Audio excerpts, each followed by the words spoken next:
মধ্যমগ্রাম বিস্ফোরণ কাণ্ডের নেপথ্যে ব্যক্তিগত আক্রোশ, নাশকতার তত্ত্ব উড়িয়ে প্রাথমিক অনুমান তদন্তকারীদের। পুলিশ সূত্রে খবর, মধ্যমগ্রামের এক মহিলার সঙ্গে সম্পর্ক তৈরি হয়েছিল উত্তরপ্রদেশবাসী সচ্চিদানন্দ মিশ্রের।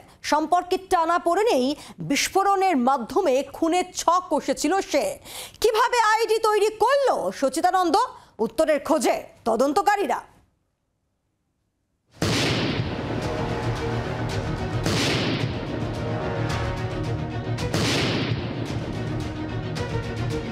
মধ্যমগ্রাম স্টেশন সংলগ্ন স্কুলের সামনে বিস্ফোরণ ঘিরে বহু প্রশ্ন দানা বেঁধেছে। নাশকতার ছক ছিল কি রাজ্যে? এমন প্রশ্ন উঠতে শুরু করেছিল।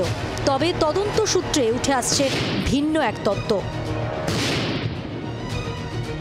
মধ্যমগ্রামের ঘটনায় উঠে আসছে একাধিক নতুন তথ্য, যেটা পুলিশ সূত্রের খবর। ওই যুবক উত্তরপ্রদেশের বাসিন্দা সচ্চিদানন্দ মিশ্রের সঙ্গে একটি সোশ্যাল মিডিয়ার মাধ্যমে আলাপ হয়েছিল। মধ্যমগ্রামের বাসিন্দা এক মহিলা, তিনি বিবাহিত, তাদের মধ্যে একটি সম্পর্ক তৈরি হয়েছিল। বেশ কিছু মাস তাদের মধ্যে সেই সম্পর্ক ছিল। আগেও এই যুবক মধ্যমগ্রামে এসেছিল, কিন্তু গত কয়েক মাস ধরে যুবকের সঙ্গে আর এই মহিলা, বিবাহিত মহিলা যেহেতু, তিনি সম্পর্ক রাখতে চাইছিলেন না এবং সেই কারণেই তার সঙ্গে দেখা করার জন্য মরিয়া হয়ে উঠেছিল। 6 মাস আগে মধ্যমগ্রামের ওই তরুণীর সঙ্গে সম্পর্ক ছিন্ন হয়, সব যোগাযোগ বিচ্ছিন্ন হয়ে যায়। এরপরেই ওই তরুণীর সঙ্গে দেখা করার জন্য উঠে পড়ে লাগে সচ্চিদানন্দ।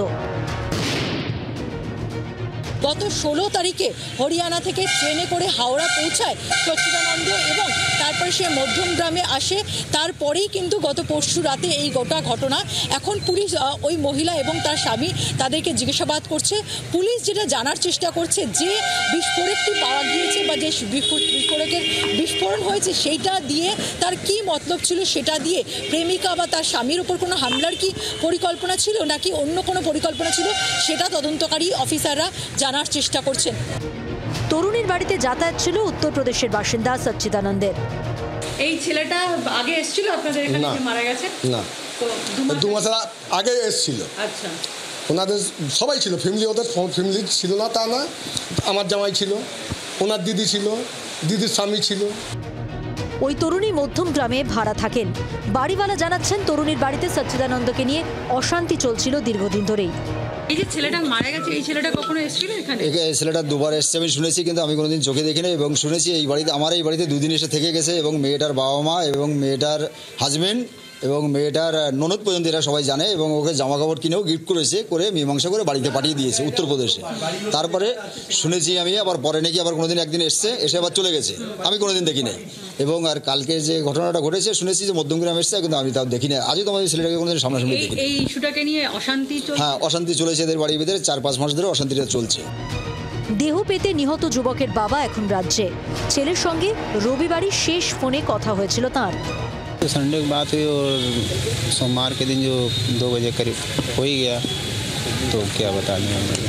और ये ITI पास किया हुआ है आपका लड़का, और हरियाणा में कितने दिन से काम कर रहा था? 2 साल से। সম্পর্কের টানাপোড়েন, আক্রোশ। মধ্যমগ্রাম বিস্ফোরণ কাণ্ডে আপাতত এমনটাই প্রাথমিক অনুমান পুলিশের।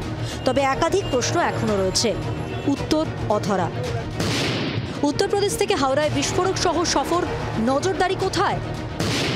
দীর্ঘ রেলপথে বিস্ফোরক নিয়ে সফর, কোথাও চেকিং হয়নি। ব্যাগে বিস্ফোরক নিয়ে স্কুল স্টেশনে ঘোরাঘুরি এত সহজ?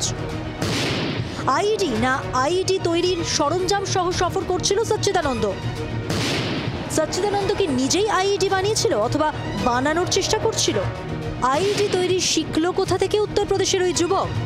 এই প্রশ্নের উত্তরের খোঁজেও এখন পুলিশ। পিয়ালি মিত্রের রিপোর্ট, জি 24 ঘন্টা।